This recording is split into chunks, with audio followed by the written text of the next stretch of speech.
Bom, seguimos aqui com a resolução do exercício 3.24 do livro do Eletromagnetismo para Engenharia Elétrica. Na figura 3.54, aqui indicada, né, a gente tem um empilhamento de dielétricos de materiais diferentes. Então, eu peguei duas lâminas de material de permissividade elétrica ε1 e duas lâminas de ε2 e eu fiz como se fosse um sanduíche com camadas intercaladas de um material e depois o outro, né?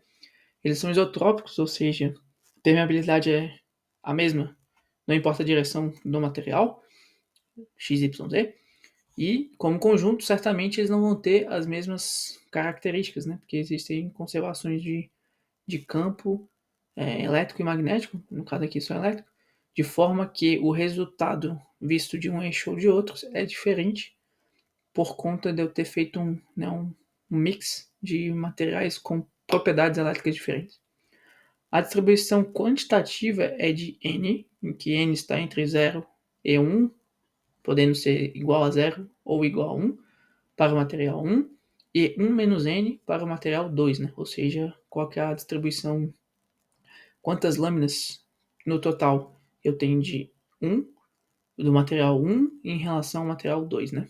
Usando as relações de conservação de componentes tangenciais de campo e componentes normais de indução elétrica, calcule as permissividades resultantes εx e εy para o conjunto, dado que o n é 0,98, o ε1, ou seja, a permissividade relativa do material 1 é 8 vezes a do vácuo, e a permissividade 2, uma vez a do vácuo, né? Ou seja, como se fosse uma camada de ar.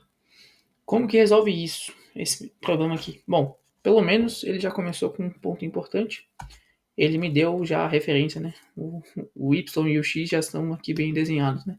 Eu, obviamente, vou seguir o mesmo referencial. O que eu vou resolver aqui? Eu posso resolver esse problema de dois jeitos. Na verdade, eu tenho que resolver ele de duas formas, sempre. Não importa a forma como eu escolher resolver, né? Eu tenho algo no X que vai acontecer e eu tenho algo no Y que vai acontecer. E eu, olhando para o eixo X, a propagação do campo elétrico, e olhando para o eixo Y, a propagação do campo elétrico, eu vou tentar entender o que é visto desse eixo, tanto X quanto do eixo Y, né? Então, imagina que tenha uma emissão de campo elétrico só na direção X e X. Esse campo elétrico, quando ele vem aqui, ele está vendo, na verdade, o dielétrico, ele tem propriedade de ser ele faz parte da constituição de um capacitor, né? É um material dielétrico, duas placas de materiais dielétricos e podendo ter algum outro tipo de material no meio, né? Então o campo X, quando ele enxerga todos esses conjuntos, ele na verdade está vendo o seguinte: ele está vendo um capacitor em paralelo, o capacitor do material 1 e o capacitor do material 2. Lógico, N capacitores do material 1 e 1 menos N do material 2, né? Mas ele está vendo essa associação de circuito aqui, assim dizendo. E o resultante de um capacitor, de dois capacitores em paralelo, que eu vou simplificar para 2, né? É um capacitor resultante C. Esse capacitor resultante C em paralelo tem a capacitância do material 1 mais a capacitância do material 2. Pela fórmula de capacitância baseada na constituição física do dispositivo, né, parâmetros construtivos, é a permissividade desse capacitor resultante, que aqui no caso só está no eixo X, então eu vou chamar de εx, vezes a superfície do capacitor dividido pela distância que existe entre uma placa e a outra que vai ser percorrida pelo campo elétrico. Então na prática é como se eu tivesse aqui um lado do capacitor, visto do eixo X, né? Existe essa distância D e existe a superfície da placa que está lá no fundo do papel, né? A gente não consegue ver que está aqui, certo? Eu vou assumir que não importa, e é uma aproximação bem justa, considerando que só foi representado um corte do empilhamento dos materiais. Primeiro, a distância D é constante, porque eles todos têm o mesmo tamanho, visto no eixo X, e a área S é a mesma. Essa vai ser a minha hipótese. Por quê? Eu assumo que eles têm a mesma profundidade, né? Ele empilhou como se fosse folha de papel, só que uma folha de papel é branca e a outra folha de papel é colorida. Então ele ficou empilhando essas folhas O campo X ele vai enxergar a mesma lateral do empilhamento de folhas, de um lado e do outro, e ele vai ter que percorrer o tamanho de uma folha, né? A largura ou o comprimento, depende de como ela vai estar alinhada. Então, o capacitor 1 puro tem a capacitância, a permissividade elétrica 1 pura, vezes a mesma área S, vezes a mesma área D. Só que eu tenho N capacitores com essa área, né? Eu vou pegar a capacitância de uma folha individual e depois eu vou ver a capacitância como se fosse só um bloco final, né? Eu vou comprimir todo esse cara aqui como se ele fosse apenas um bloco de um material com uma permissividade X e Y resultante. Então eu vou ver isso daqui no final, depois eu vou fazer a mesma coisa para Y, né? Eu tenho que somar então o ε2 vezes a superfície S dividido pela distância. E para o material 2, aqui eu vou ter que apagar rapidamente esse capacitor resultante. Mas para o material 2, eu tenho 1 menos N pilhas no material, conforme ele disse. As superfícies, pela minha hipótese, são iguais. As distâncias D também.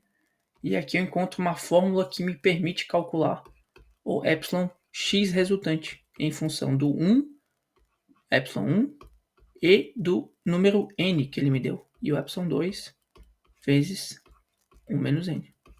Com essa equação aqui, se eu jogar os valores de 0,98 para o n, 8 para o ε1, 1 para o ε2, eu chego no εx resultante, parte do problema, de 7,86. Faz sentido? Vamos pensar. Eu tenho quase toda a totalidade, tenho 0,98 pilhas no material 1.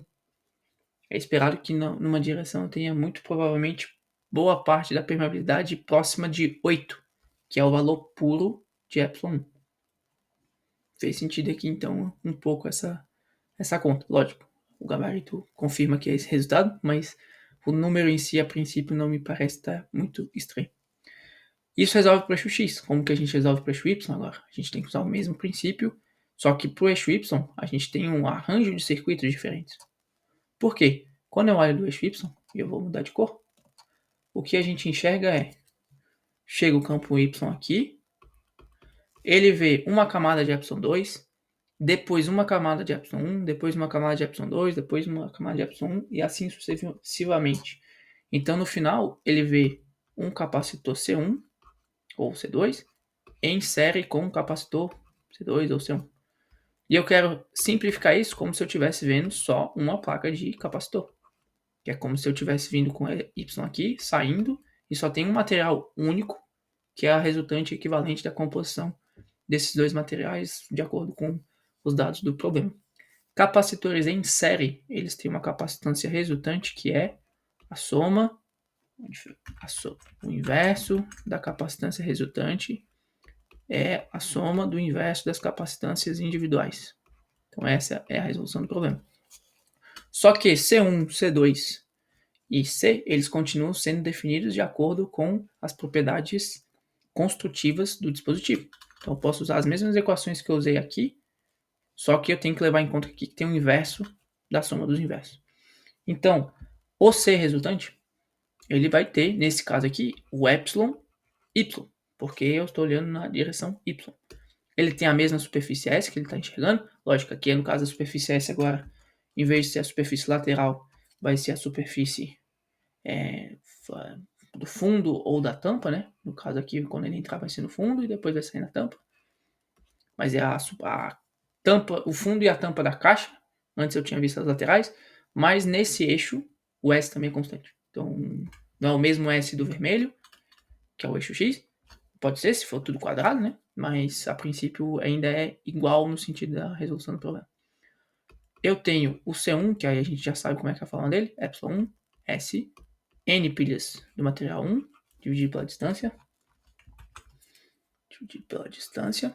E eu tenho 1 sobre ε2 vezes a superfície S, 1 menos N, dividido pela distância D. Bom, os S novamente são iguais, eu posso simplificar em todos os termos. E a fórmula resultante para o εy, então fica 1 sobre o εy vale 1 sobre N vezes o epsilon 1 mais 1 sobre 1 menos N vezes o epsilon 2. E aí, novamente, se eu jogar os valores do problema e resolver para epsilon y, eu encontro que o epsilon y final resultante vale 7,02. O que é importante que não valha exatamente 7,86. Senão teria o material isotrópico. E a gente sabe que por conta da distribuição ali, eu dificilmente teria nas duas direções os mesmos valores de permissividade elétrica. Novamente, ele está mais próximo do 8 do que do 1, porque, de novo, eu tenho muito mais composição do material 1 do que do material 2. Então, tem que ter propriedades elétricas muito mais próximas do material 8, do material 1, do que do material 2. No caso, para o eixo Y, eu tenho que ter muito próximo também uma permissividade de valor 8. Mas, em princípio, aqui eu tenho a permissividade do eixo X e a do eixo Y. E assim eu resolvo a composição do problema. No caso, então, é como se eu tivesse visto só o material anisotrópico que tem uma permissividade elétrica relativa de 7,86 em Y, em X, desculpa, e em Y uma permissividade elétrica relativa de 7,02. Perfeito? E assim a gente resolve essa questão. E seguimos então resolvendo todas as outras questões ainda desse capítulo de parte eletrostática, para depois na sequência com de magnetostática e magnetodinâmica. Até uma próxima.